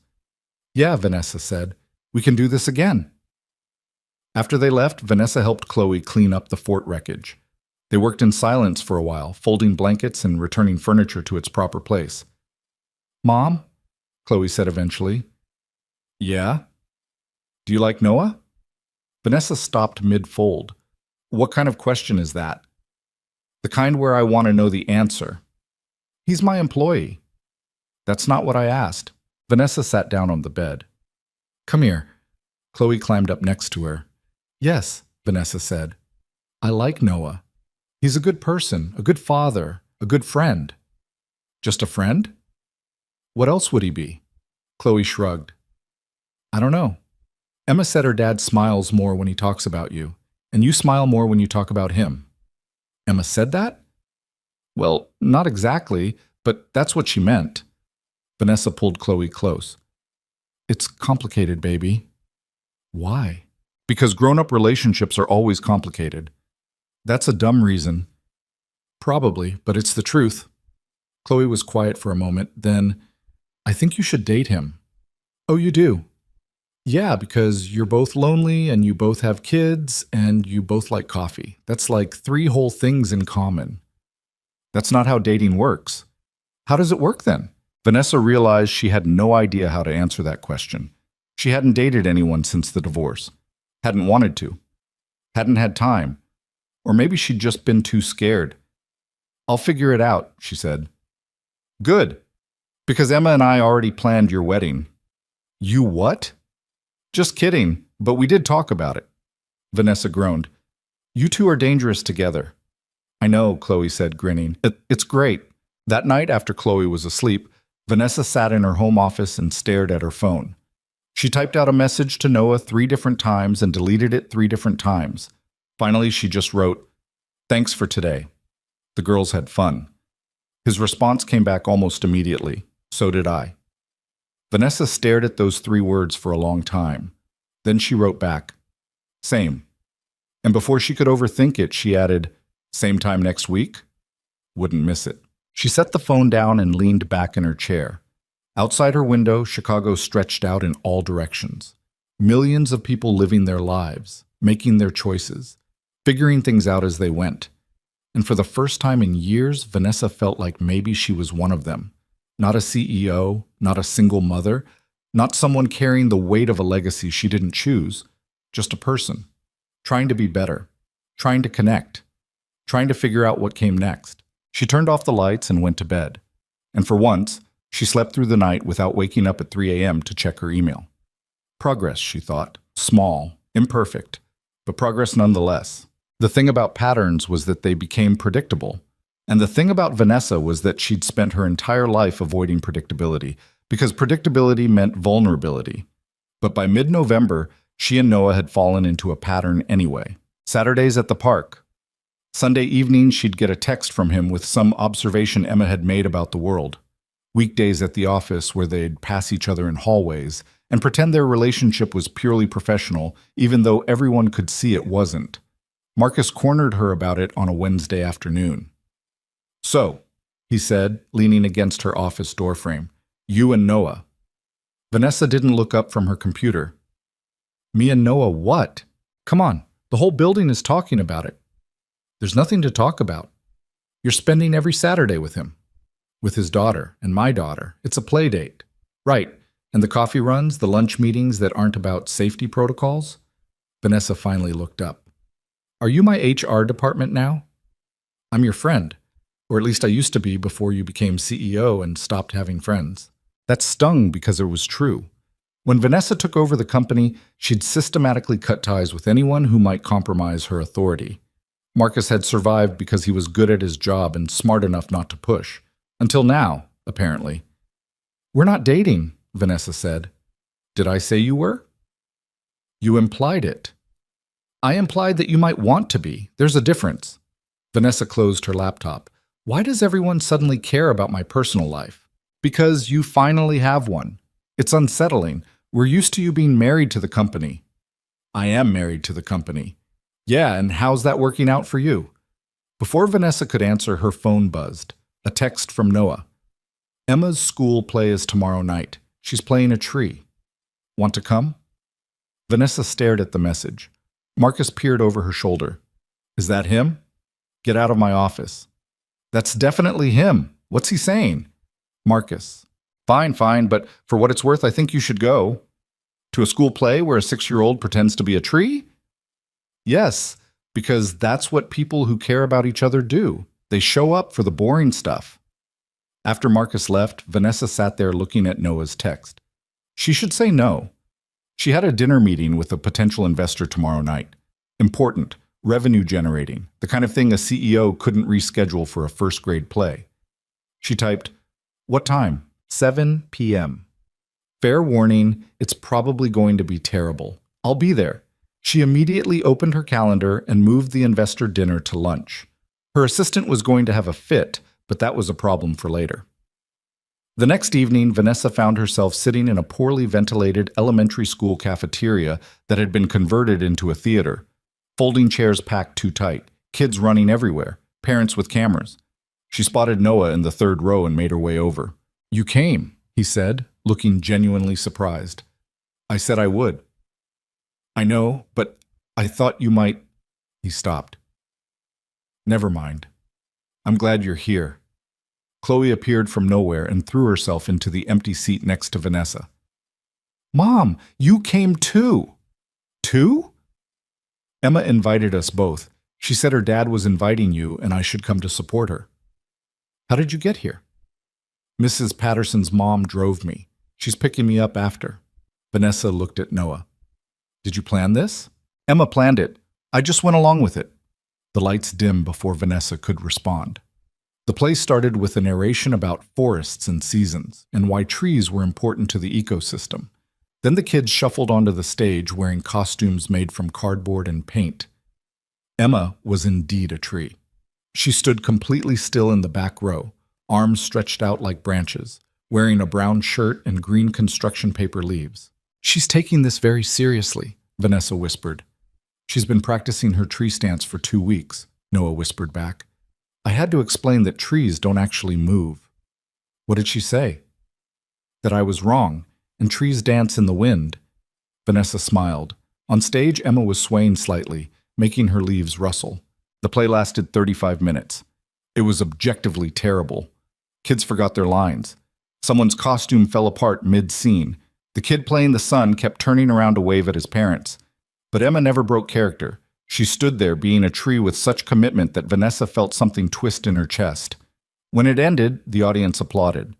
Emma took a bow with the rest of the cast, still completely serious. Afterward, they found her backstage, still wearing her leaves. "You were perfect," Noah said, pulling her into a hug. "I didn't move too much?" "You moved exactly the right amount." Emma looked at Vanessa. "Did you like it?" "I loved it. You were the best tree I've ever seen." "Really? Really?" Emma beamed, then she grabbed Chloe's hand. "Did you see when I did the wind dance?" "That was my favorite part," Chloe said. The girls ran off to find their classmates, leaving Noah and Vanessa standing in the middle of chaos. "Thank you for coming," Noah said. "It means a lot to her, to both of us." "I almost didn't. I had a meeting I had to move." "Important meeting?" "They're all important, or at least they used to feel important." "And now?" Vanessa watched Emma showing Chloe how to do the tree dance. "Now I'm not so sure." They ended up getting ice cream after. All 4 of them crammed into a booth at a place near the school that had been there since the 1950s and looked like it hadn't been updated since. The girls ordered sundaes with too many toppings. Noah got vanilla. Vanessa got chocolate and immediately regretted it when she realized how cold it was outside. "You're shivering," Noah said. "I'm fine." He shrugged off his jacket and handed it to her. "I said I'm fine. And I'm giving you my jacket anyway. Take it." Vanessa took it. It was still warm from his body and smelled like that same simple soap. She tried not to think about how intimate that felt. Across the table, Emma was explaining the entire plot of the play to Chloe in excruciating detail, including backstage drama about someone stealing someone else's construction paper. "She's going to talk about this for weeks," Noah said. "Chloe, too. She loves drama." "Wonder where she gets that from." "Excuse me?" Noah smiled. "I'm just saying you're not exactly low-key." "I am extremely low-key." "You moved an investor meeting to come watch a 6-year-old pretend to be a tree. That's not dramatic. That's just—" Vanessa stopped. "Okay, maybe it's a little dramatic. It's also really nice." They sat there eating ice cream while the girls plotted their next fort-building adventure, and the evening dissolved into something easy. Something normal. Vanessa couldn't remember the last time she'd felt normal. On the way back to the parking lot, Emma asked if she could ride with Chloe to Mrs. Patterson's car. "Please, Dad. Just to the parking lot?" Noah looked at Vanessa. "Is that okay?" "Sure." The girls ran ahead, leaving Noah and Vanessa walking slowly through the cold November air. "Can I ask you something?" Noah said. "You're always asking me things. This one's different. Okay? Why did you really come tonight?" Vanessa thought about lying, about saying it was because Emma asked, or because Chloe wanted to go, or because she had nothing better to do, but she was tired of lying. "Because I wanted to," she said. "Because when I got your text, my first thought wasn't about work or schedules or whether it was appropriate. My first thought was that I wanted to see you." Noah stopped walking. They were under a streetlight, close enough to the school that they could still hear kids playing on the playground. "Vanessa, I know. I'm your boss. This is complicated. There are 1,000 reasons why this is a bad idea. I was actually going to say that I'm glad you came." "Oh. But yeah, all those other things are true too."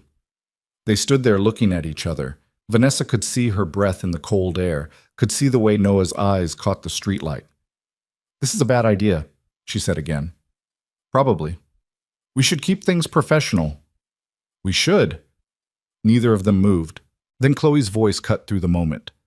"Mom, Mrs. Patterson is waiting." Vanessa stepped back. "I should go." "Yeah." She started to take off Noah's jacket, but he stopped her. "Keep it. You can give it back Saturday."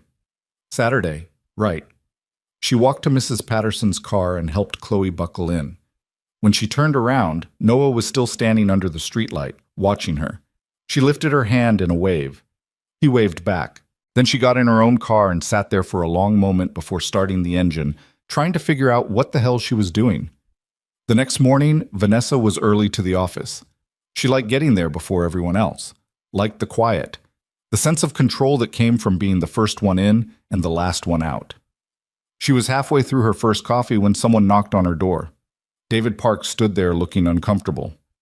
"We need to talk," he said. Vanessa gestured to the chair across from her desk. "What's wrong?" "There's been some complaints." "About what?" "About Noah, about favoritism." Vanessa felt her stomach drop. "Who complained?" "Does it matter? The point is, people are noticing that you're giving him preferential treatment, the flexible schedule, the corner office, the fact that you consult with him on decisions that have nothing to do with safety. He's head of safety operations. Those decisions absolutely—" "Vanessa," David leaned forward. "I'm on your side here, but you need to be careful. If this gets to HR, it becomes a formal issue. There's nothing to report to HR." "Are you sure about that?" Vanessa wanted to say yes, wanted to insist that everything she'd done was above board and justified. But was it? She'd given Noah a job she'd never posted publicly, given him terms she'd never offered anyone else, started consulting with him on things that definitely weren't in his job description. And she'd done it all because she trusted him, because she valued his opinion, because somewhere along the way, he'd become the person she wanted to talk to when she was making decisions. "What do you want me to do?" she asked.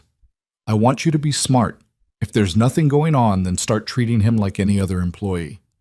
If there is something going on," David paused, "then you need to figure out what that means before someone else does it for you." After David left, Vanessa sat at her desk feeling like the walls were closing in. She'd spent 6 years building a reputation as someone who was fair, impartial, who never let personal feelings interfere with business. And now she was risking all of it. For what? For Saturday mornings at the park? For ice cream after school plays? For the way Noah looked at her like she was more than just the sum of her mistakes? Her phone buzzed. A text from Noah. "Emma won't stop wearing her tree costume. Send help." Vanessa smiled despite everything. Then she typed back, "Let her be a tree. Who's it hurting?" "Fair point. How's your morning?" She stared at the question. How honest should she be? "Complicated." "Yours? Same. Want to grab lunch?" She should say no. Should put distance between them. Should listen to David and start treating Noah like any other employee. Instead, she wrote, 12:30? I'll meet you at the deli on Clark. Vanessa set the phone down and rubbed her temples. She was making this worse. She knew she was making this worse, but she couldn't seem to stop. At lunch, Noah was already waiting when she arrived. They ordered sandwiches and found a table in the back. "You look stressed," he said. "I am stressed."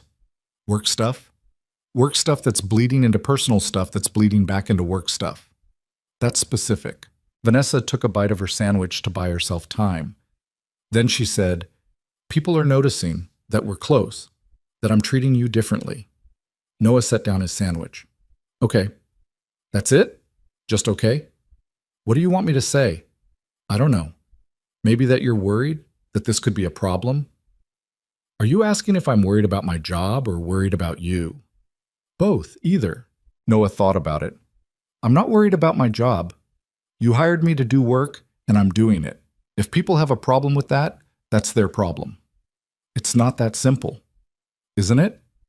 "No. Because if this becomes an HR issue, it doesn't matter how good you are at your job. It matters that I gave you preferential treatment." "Did you?" "Yes, obviously." "Why?" "Because—" Vanessa stopped. "Because I trust you. Because I like you. Because you make me feel like I'm more than just a CEO trying to live up to an impossible legacy. Because you deserved it." "Then there's your answer. If anyone asks, you hired the best person for the job and gave them terms that reflected their value to the company." "That's not how HR sees it." "So what do you want to do? Fire me again? Start treating me like I don't matter?" "Of course not." "Then what?" Vanessa pushed her sandwich away. "I don't know. I just know that I can't lose everything I've built because I couldn't keep my personal and professional lives separate."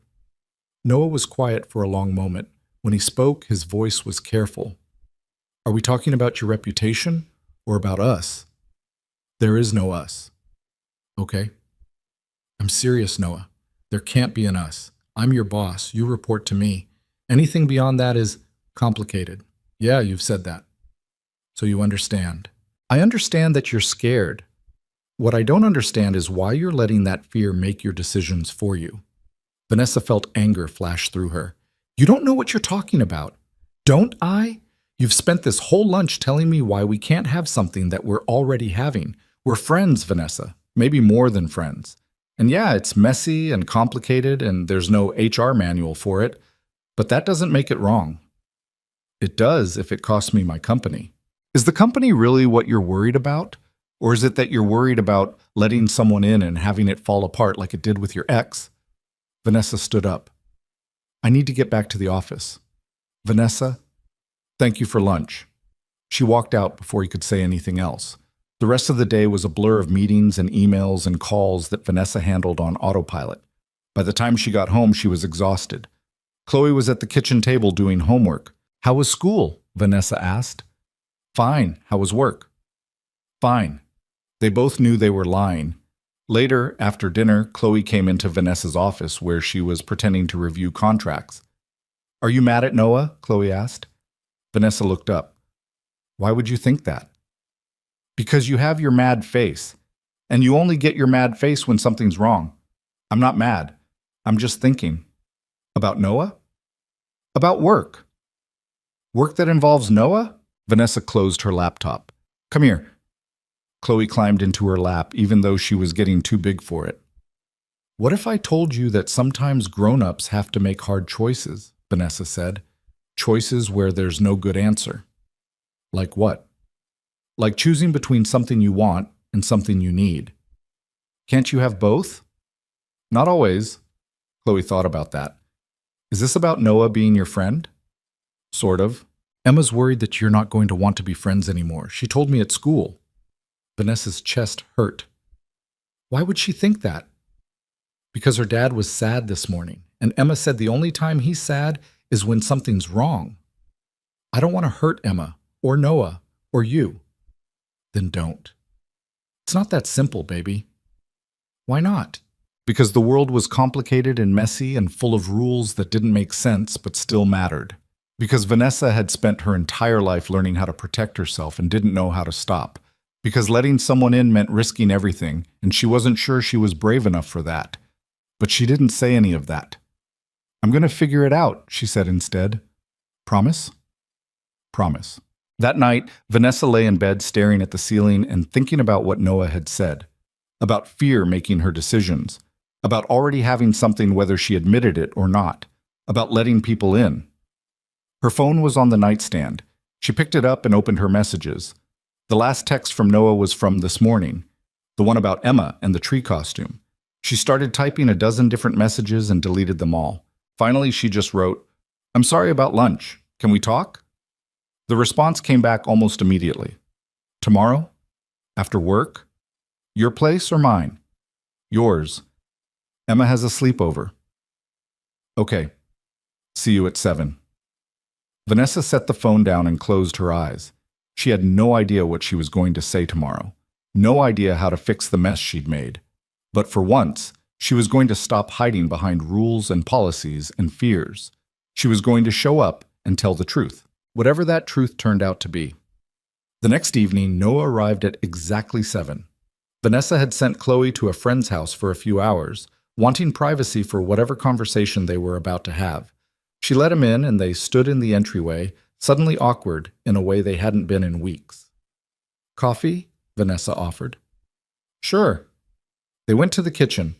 Vanessa made 2 cups while Noah sat at the island, exactly where he'd sat weeks ago when this had all felt simpler.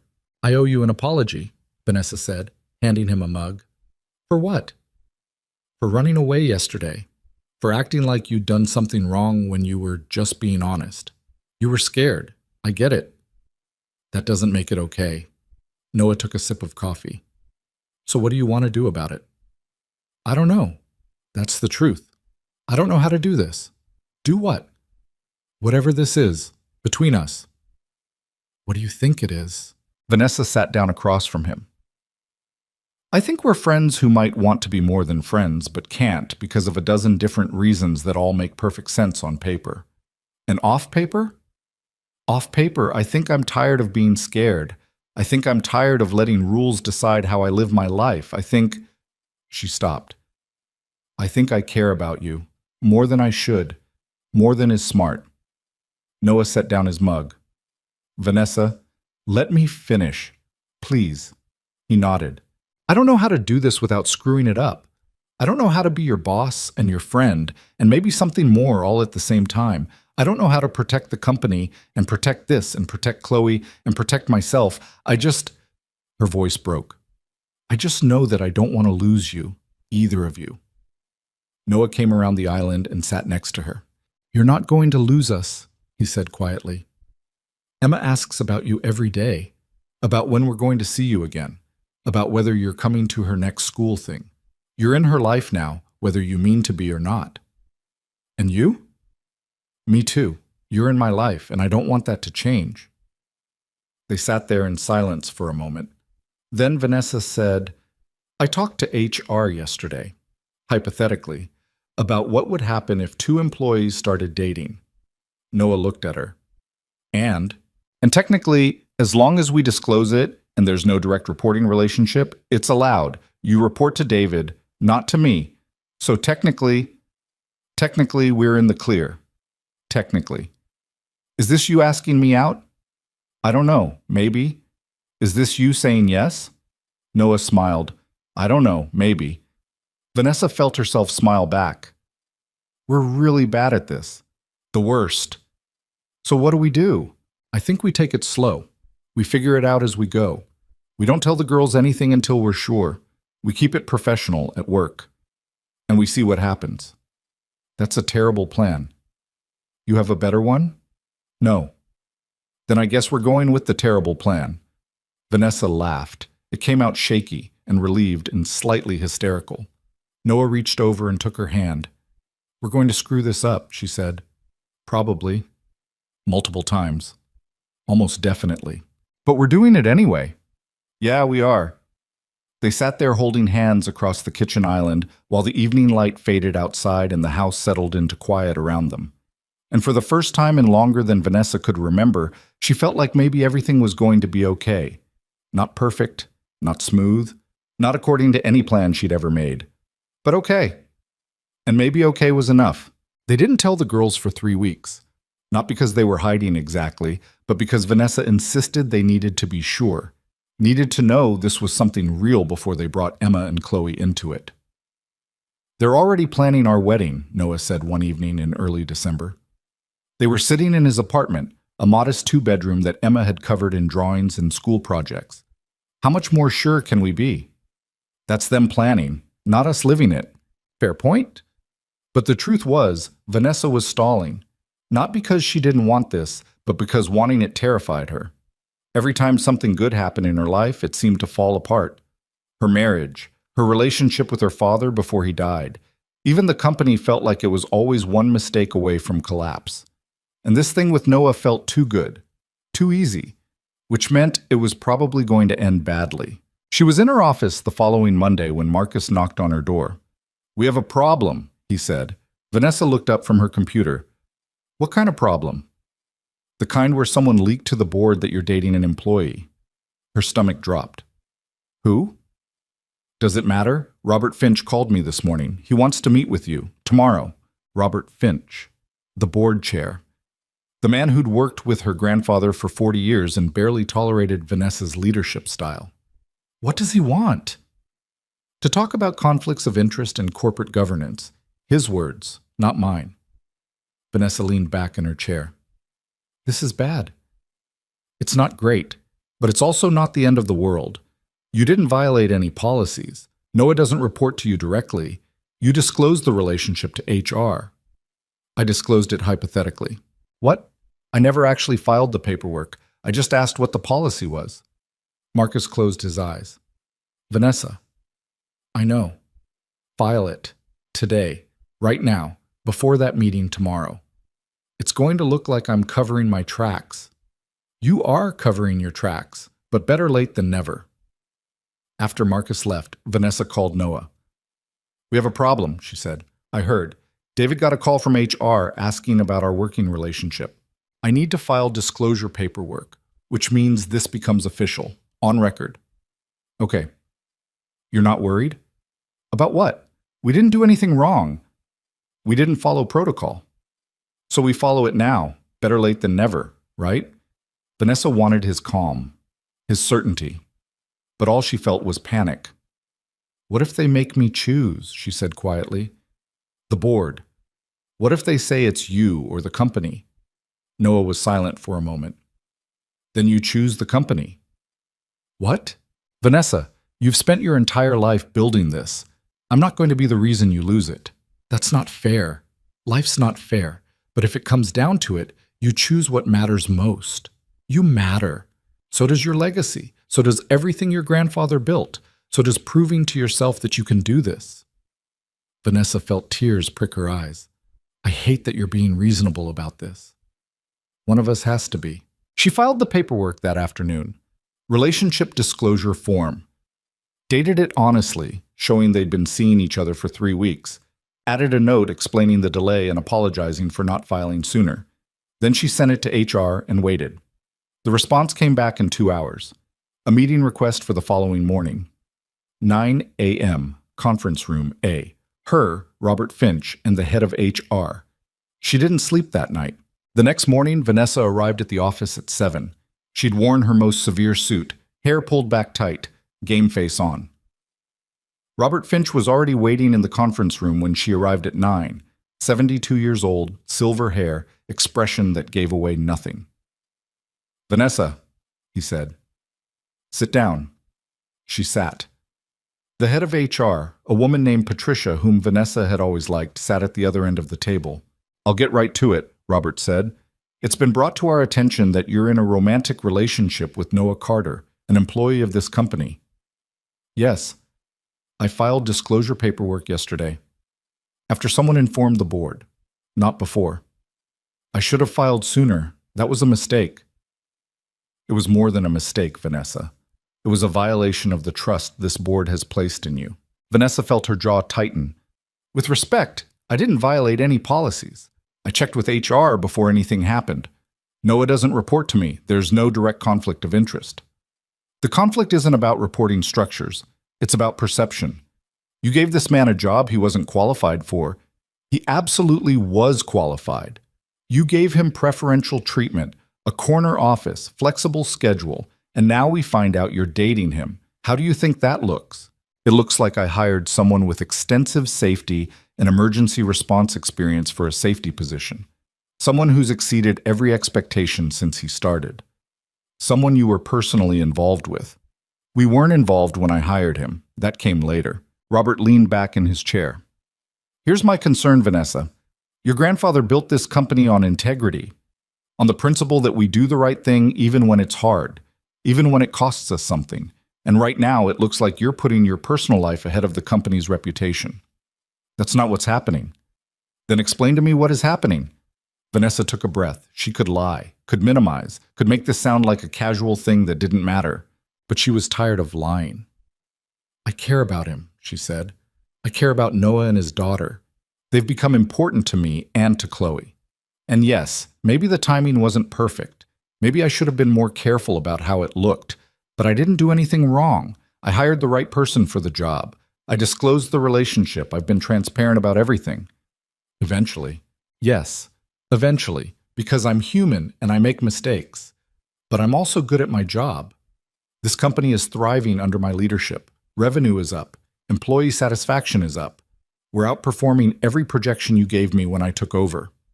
None of that matters if we can't trust your judgment. My judgment is fine. What you don't trust is that I can have a personal life and still run this company. Because my grandfather didn't. Because he gave everything to this place and expected everyone else to do the same. But I'm not him. I'm trying to be better than him. The room went silent. Patricia shifted in her seat. Robert's expression remained unreadable. Better than him, Robert repeated slowly. Yes. My grandfather was brilliant, but he was also alone. He sacrificed his family for this company. He missed my father's childhood. He wasn't there when my father died because he was at a conference in Singapore. And I spent the first year as CEO trying to be just like him because I thought that was the only way to succeed. But it's not. You can care about people and still be good at your job. You can have a life outside these walls and still give everything you have when you're here. Is that what you're doing? I'm trying to. Robert stood up. I need to discuss this with the full board. We'll convene later this week. And until then? Until then, you continue doing your job. But Vanessa, I want you to think very carefully about what you're willing to risk for this relationship. Because if the board decides this is a problem, you're going to have to make a choice. After they left, Vanessa sat alone in the conference room for a long time. She pulled out her phone and called Noah. How did it go? He asked. About as badly as expected. They're convening the full board. When? End of the week. What can I do? Nothing. This isn't your problem to solve. Vanessa. I mean it, Noah. This is on me.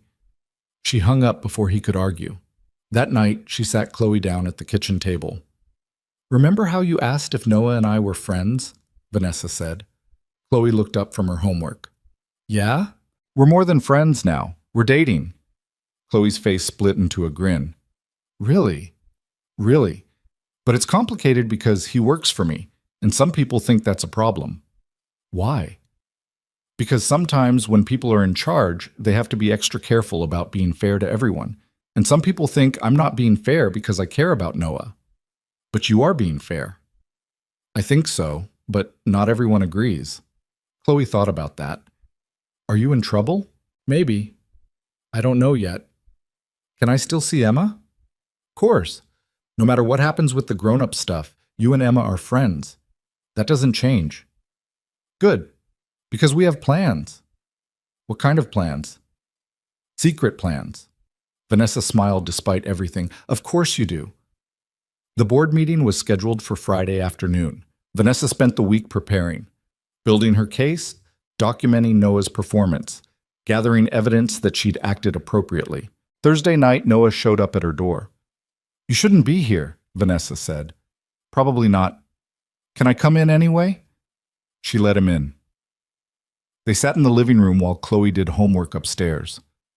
I've been thinking, Noah said, about what happens if the board makes you choose. Noah, let me finish. If they make you choose the company. We've had this conversation. I know, but I need you to really hear me.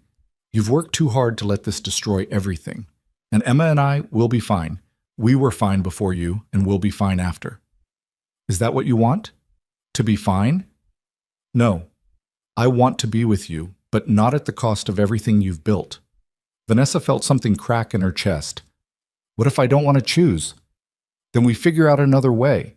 But if it comes down to it, you don't sacrifice your company for me. Promise me." She wanted to argue, wanted to tell him that he mattered more than any company. But the truth was messier than that. The company was her family's legacy, her father's dream, her grandfather's life's work, and she'd spent 6 years trying to prove she was worthy of it. "I can't promise that," she said. "Vanessa, because I don't know what I'll choose, and I won't know until I'm standing there facing it."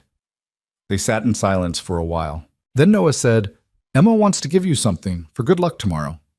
"What is it?" He pulled a folded piece of paper from his jacket pocket and handed it to her. Vanessa unfolded it, a drawing. Stick figures holding hands, 4 of them, 2 big, 2 small. Above them, Emma had written in careful letters, "Our family." Vanessa stared at the drawing until her vision blurred. "She asked me last week if you were going to be her mom," Noah said quietly. "I told her it was complicated. She said that's what grown-ups say when the answer is yes, but they're scared." Smart kid. "She gets it from her mother." Vanessa folded the drawing carefully and held it against her chest. "I can't lose you, either of you." "Then don't." "It's not that simple." "Maybe it is. Maybe we're the ones making it complicated." The next day, Vanessa walked into the boardroom at exactly 3 p.m. 12 board members sat around the table, Robert Finch at the head. Marcus gave her an encouraging nod from the side. "Thank you for coming, Vanessa," Robert said. "We've reviewed the disclosure paperwork and the timeline of your relationship with Mr. Carter. We've also reviewed his performance since being hired." Vanessa sat down. Her hands were shaking under the table. "We have some concerns," Robert continued, "about the optics, about the message it sends when a CEO dates an employee, about whether this represents the kind of leadership we want for this company." "I understand your concerns," Vanessa said, "and I've thought about this a lot over the past week. About what my grandfather would do, about what you expect from me, about what's right for the company. And I think you're asking the wrong question." The room went quiet. "The question isn't whether I should be allowed to have a personal life," Vanessa continued. "The question is whether I'm doing my job well. And I am. This company is more profitable than it's ever been. Our employees are happier. Our clients are satisfied. We're growing. We're thriving. And I've done that while also being a mother, while also being a human being with relationships and feelings and a life outside these walls." "No one is questioning your performance," Robert started. "You are, though. You're saying that because I care about someone who works here, I can't be trusted to lead. You're saying I have to choose between having a personal life and running this company. And I'm telling you that's a false choice. My grandfather made that choice. He chose the company over everything else. And yeah, he was successful. But he was also miserable. He died alone in a hotel room in Singapore while his son was in Chicago mourning a divorce. Is that really what you want from me?" "We want someone who puts the company first. I do put the company first every single day, but I also put my daughter first. And the people I care about, because that's what makes me a better leader. Not worse. Better. I understand what my employees need because I'm living the same life they are. I understand work-life balance because I'm actually trying to achieve it. I understand that people are more than just assets on a spreadsheet because I'm finally remembering that I'm a person too." She stood up. "So here's what I'm proposing. Noah stays in his position because he's good at it and he's earned it. I continue to lead this company because I'm good at it and I've earned it. And if you can't accept that, then maybe I'm not the right person for this job after all." The room was silent. Then Marcus started clapping. Slowly, one by one, other board members joined in. Not all of them. Robert Finch sat there with his arms crossed, not applauding, but enough of them that Vanessa felt her heart start beating again. "This board," Robert said slowly, "has always valued tradition, your grandfather's way of doing things, but maybe," he paused, "maybe times change, maybe we change with them. Does that mean it means you're still CEO? It means Mr. Carter keeps his job, and it means this board is going to trust your judgment going forward. But Vanessa, if this becomes a problem, if we start seeing favoritism or conflicts of interest, you won't. I promise you won't." After the meeting, Vanessa went straight to Noah's office. He looked up when she walked in. "Well, we're in the clear." Noah stood up and pulled her into a hug. She let herself sink into it, feeling the tension of the past week finally drain away. "Thank you," he said. For what? For not choosing, for fighting for both. I had a good reason to fight. What's that? She pulled back and handed him Emma's drawing. This, our family. That Saturday, they took the girls to the park. Same bench, same playground. But everything felt different now. Emma and Chloe were on the swings, trying to see who could go higher. They're going to hurt themselves, Vanessa said. Probably. Should we stop them? Nah, let them be kids. Vanessa leaned against Noah's shoulder. The December air was cold, but the sun was bright, and she could hear the girls laughing. I talked to my therapist this week, she said. Yeah? She said I'm making progress, learning to let go of control, learning to trust. How does that feel? Terrifying, but good. That's growth. I hate that you're right. Noah laughed. Get used to it. On the playground, Emma jumped off her swing at the highest point. Chloe followed. They both landed hard, stumbled, then collapsed into giggles. Heart attack, Vanessa muttered. They're giving me a heart attack. Welcome to parenting. I thought I already was a parent. You were. Now you're parenting with someone else. It's different. Better or worse? Different. Better for some things. Worse for others. You don't get to make all the decisions anymore. I already hate it. No, you don't. Vanessa smiled. No, I don't. The girls ran over, breathless and flushed. Can we get hot chocolate? Emma asked. It's 11 in the morning, Noah said. So? So that's not a no, Chloe said. That's a maybe. When did you become a lawyer? Vanessa asked. I've always been a lawyer. You just weren't paying attention. They ended up at a coffee shop near the park. The girls ordered hot chocolate with extra marshmallows. Noah got tea. Vanessa got coffee that she didn't need but drank anyway. They crammed into a booth, girls on one side, adults on the other. Dad, Emma said suddenly, are you and Chloe's mom boyfriend and girlfriend now? Noah glanced at Vanessa. Yeah, we are. Is that okay? Yes. I told Chloe you were. You did not, Chloe said. Did too. When? Like a month ago. I said my dad likes your mom, and you said your mom likes my dad, and then we planned your wedding. Vanessa choked on her coffee. You what? We planned your wedding, Chloe repeated like this was obvious. It's going to be at the park, and we're going to be flower girls, and there's going to be a dog. Why is there a dog? Noah asked. Because every wedding needs a dog, Emma said seriously. It's the law. Pretty sure that's not the law, Vanessa said. Well, it should be. They spent the next hour listening to the girls describe in excruciating detail the wedding they'd planned. The flowers, the cake, the music, the dog that may or may not be legally required. They've thought about this a lot, Noah whispered. Too much, Vanessa whispered back. But she was smiling, really smiling, the kind of smile that came from somewhere deep and honest. After hot chocolate, they walked back to the parking lot. Emma and Chloe ran ahead, already making plans for next weekend. So, Noah said, a wedding with a dog. Legally required, apparently. You thinking about it? The dog or the wedding? Either, both. Vanessa stopped walking. They were under the same streetlight where Noah had told her to keep his jacket, where this whole thing had started feeling like more than just friendship. Ask me in 6 months, she said. Why 6 months? Because I want to make sure we can actually do this, that we can handle the work stuff and the kid stuff and all the messy, complicated stuff without falling apart. And if we can, then ask me again and we'll see. Noah smiled. Deal. He kissed her. Right there in the parking lot with their daughters 50 feet away and the winter sun turning everything gold. When they pulled apart, Chloe and Emma were staring at them. Gross, Chloe said. So gross, Emma agreed, but they were both grinning. That night, after Chloe was asleep, Vanessa sat in her home office and opened her laptop. She pulled up a document she'd been working on for weeks, a proposal to restructure the company, to create better work-life balance policies, to implement flexible schedules company-wide, to show that you could be successful without sacrificing everything else.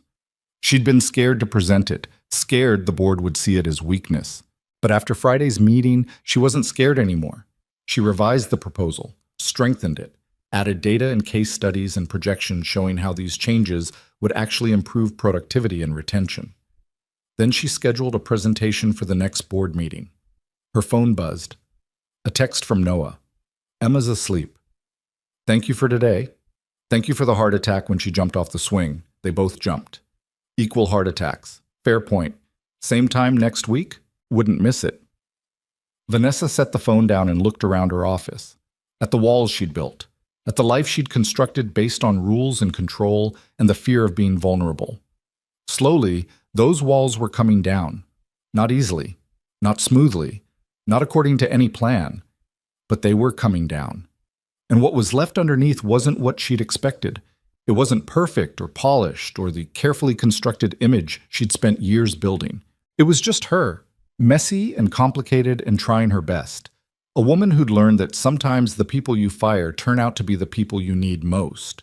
That strength wasn't about control, but about knowing when to let go. That the rules she'd built her life around mattered less than the people who broke them for the right reasons. She thought about Noah standing in that boardroom weeks ago, bruised and bleeding, saying nothing because he knew she wouldn't believe him anyway. She thought about the moment she'd realized who he was and what he'd done. She thought about all the walls she'd had to tear down to get here. And she thought about the drawing Emma had made. 4 stick figures holding hands. Our family. Not perfect, not traditional, not what she'd planned, but real and honest. And maybe that was enough. Outside her window, Chicago glittered in the winter darkness. Millions of people living their lives, making their choices, building their own versions of family and meaning and purpose. Vanessa was one of them now. Not a CEO trying to live up to an impossible legacy. Not a single mother protecting her daughter from a world that felt too dangerous.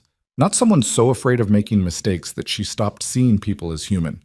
Just someone trying, learning, growing. Someone who'd finally figured out that the best things in life didn't come from perfect execution or careful planning or rigid control. They came from showing up, from being honest, from taking risks on people even when it scared you. She closed her laptop and turned off the lights. Tomorrow she'd go back to being CEO, back to board meetings and budget reviews and all the complicated work of running a company. But tonight, she was just Vanessa. A woman who'd learned that sometimes the morning everything changes is the morning you stop hiding behind rules and start seeing the people right in front of you. The people who save you in ways you didn't know you needed saving. The people who remind you that you're more than your worst decisions. The people who hold your hand and say, we'll figure it out together. And maybe that was the point all along. Not to have everything figured out. Not to be perfect. Not to live up to someone else's legacy. But to build something new. Something real. Something worth showing up for every single day. She went upstairs and checked on Chloe. Asleep with mismatched socks still on her feet and a book open across her chest. Vanessa pulled the book away carefully and pulled the blanket up. Love you, baby, she whispered. Then she went to her own room and fell asleep with Emma's drawing on her nightstand. 4 stick figures holding hands. Our family. Imperfect. Unexpected. Absolutely right.